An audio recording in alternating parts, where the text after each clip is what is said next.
दोस्तों दुबई का नाम लेते ही हमारे दिमाग में ये ख्याल आता है कि ऊंची ऊंची बिल्डिंग, 7 स्टार होटल, महंगी गाड़ियां और ग्लैमर और बहुत सारा पैसा। इसीलिए तो दोस्तों दुबई को दुनिया का सबसे हॉट फेवरेट टूरिस्ट प्लेस भी कहा जाता है, जहां एक साल में करीब 50 से 70 लाख सिर्फ यहां घूमने के लिए आते हैं। इसीलिए तो दुबई ने भी फ्यूचर के लिए मास्टर प्लान बनाकर तैयार कर लिया है। लेकिन दोस्तों क्या आपने कभी सोचा है कि दुबई क्या हमेशा ही ऐसा रहने वाला है? क्या दुबई हमेशा अमीर रहने वाला है? तो आइए समझते हैं आज की इस वीडियो में और ये भी जानेंगे कि दुबई ने फ्यूचर के लिए क्या प्लान बनाकर रखा है। उससे पहले दोस्तों आप चैनल को सब्सक्राइब करें, क्योंकि ये मेरा नया चैनल है और इसमें आपकी सपोर्ट की काफ़ी ज़रूरत है। दोस्तों दुबई का नाम लेते ही हम सोचते हैं कि दुबई का जो सारा रेवेन्यू है वो तेल पर डिपेंडेंट है, लेकिन ऐसा बिल्कुल नहीं है। अगर आप दुबई के ऑफिशियल पेज में देखेंगे तो ऑयल से ये जितना कमाता है सिर्फ अपने जीडीपी का 4 से 5% है जो यहाँ से अर्निंग जनरेट करता है। बाकी 95% ये टूरिज्म, सी ट्रेड और फाइनेंस से ये पैसा कमाता है। तो आइए दोस्तों समझते हैं कि क्या दुबई वाकई में तेल पर डिपेंडेंट नहीं है। आइए हम समझते हैं। इसके लिए दोस्तों हमें कुछ दिन पीछे जाना पड़ेगा। साल 1822 यहाँ सिर्फ 800 से 900 लोग रहते थे जो पूरी तरीके से फिशिंग पर डिपेंडेंट था और जिसका कंट्रोल अबू धाबी के पास था। 1833 में अल्बू फसाला एक कबीला था, तो वो अबू धाबी पर हमला किया और सारा कंट्रोल वो अबू धाबी से अलग कर लिया दुबई को, जिसको लीड कर रहे थे उबैद बिन सैद और मखतूम बिन बुत्ती। और ये बाद में वहाँ पर हुकूमत भी किए और कुछ दिनों के बाद उबैद बिन सैद जो था वो उसका मौत हो गया और फिर वहाँ का जो राजा तो जो किंग बना वो था मखतूम बिन बुत्ती, और उसी का खानदान से अभी तक दुबई में उसी का खानदान का राज चल रहा है। तो दोस्तों मखतूम बिन बुत्ती जिस समय वो हुकूमत कर रहा था उस समय भी दुबई का हालत कुछ अच्छा नहीं था। उस समय भी पूरी तरीके से वो फिशिंग पर ही डिपेंडेंट।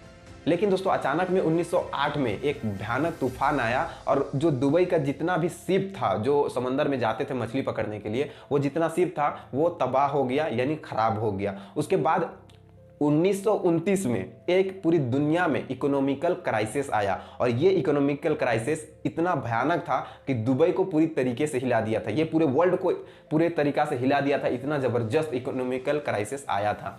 तो जब इकोनॉमिकल क्राइसिस आया 1929 में तो ऐसा हालत हो गया दुबई का कि दुबई के जो अपने लोग थे वो खुद दुबई को छोड़ के जाने लगे। इसी दौरान 1938 में अमेरिका ऑयल कंपनी था, वो सऊदी अरब में ऑयल का जो डिस्कवर किया, उसके बाद ये ऑयल अबू धाबी में भी निकला। उसके बाद 1966 में ये फाइनली दुबई में निकला। लेकिन दोस्तों ये तेल दुबई में उतना नहीं निकल सका कि इसका जो है स्थिति सुधर सके, लेकिन इसका जो इकोनॉमिक का है वो कुछ हद तक सुधार हुआ जब 1966 में दुबई का तेल निकला। तो अब दोस्तों सारे जो ये कंट्री है वो समझ गए थे कि हम एक दूसरे से लड़ाई करके हम तरक्की नहीं कर सकते। इसीलिए फाइनली 1971 में अबू धाबी, दुबई और फिर शारजा, अजमान और फुजैरा एक हो गए और यूएई उन सारे लोग बन के यूएई बना, जिसका कैपिटल जो था वो अबू धाबी को बना दिया गया।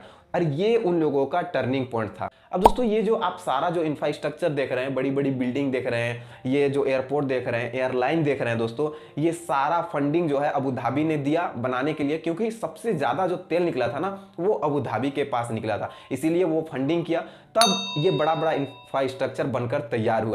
तब 1990 के बाद दुबई का ये इंफ्रास्ट्रक्चर के चलते ही दुबई पूरे वर्ल्ड में फेमस हुआ और सारे लोग यहाँ दुबई से आने लगे। और उस समय से अभी तक दुबई जो है ये टूरिस्ट के लिए हॉट प्लेस बना हुआ है। दोस्तों यही कारण है जो दुबई कहता है कि हम अपने जीडीपी का तेल से सिर्फ 4 से 5% ही वहाँ से जीडीपी में वो हिस्सा है तेल, बाकी वो जो है टूरिज्म पर है।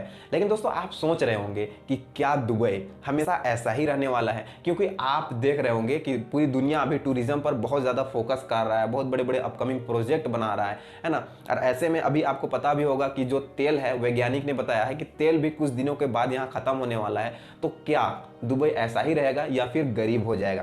तो दोस्तों अगर आप ये सोच रहे हैं कि दुबई गरीब हो जाएगा तो ये बिल्कुल गलत है, क्योंकि दोस्तों जब भी दुबई पर कुछ प्रॉब्लम हुआ है तो अबू धाबी सबसे पहले आकर उसको मदद किया था। एक बार इकोनॉमिकल क्राइसिस आया दुबई में, उस समय अबू धाबी ने 10 बिलियन ट्रिलियन शायद पैसा दिया था उसको फिर से रिकवर करने के लिए। तो दुबई सबसे आगे रहता है। बाकी दोस्तों इन जो कंट्री है उनके पास तेल तो है ही, बाकी दुबई जो है टूरिज्म के लिए सबसे हॉट प्लेस तो है ही। बाकी दुबई जो है दोस्तों वो अपकमिंग प्रोजेक्ट बहुत बड़ा बड़ा प्रोजेक्ट बना रहा है, और अभी भी कुछ प्रोजेक्ट बनाया जिसमें कुछ फ्लॉप हुआ और कुछ बहुत अच्छा साबित हो रहा है, और फ्यूचर के लिए भी दुबई ने बहुत बड़ा बड़ा प्रोजेक्ट बनाकर तैयार कर रहा है। तो ऐसे में दोस्तों दुबई जो है वो गरीब नहीं रहेगा, क्योंकि दोस्तों वो फ्यूचर प्लानिंग करके चल रहा है। जहां से मेरा सोच खत्म होता है वहां से दुबई का जो प्रिंस है वहां का सोच स्टार्ट होता है उसका। तो दोस्तों दुबई के अगर आप सोच रहे हैं कि वो गरीब हो जाएगा तो ऐसा बिल्कुल नहीं है। और दोस्तों अगर आपको दुबई के बारे में फ्यूचर प्लानिंग वीडियो देखना है तो आपको इस वीडियो के डिस्क्रिप्शन में मिल जाएगा, वहां दे दूंगा। उसके बारे में भी वीडियो बन रहा है, जब बन जाएगा तो डिस्क्रिप्शन में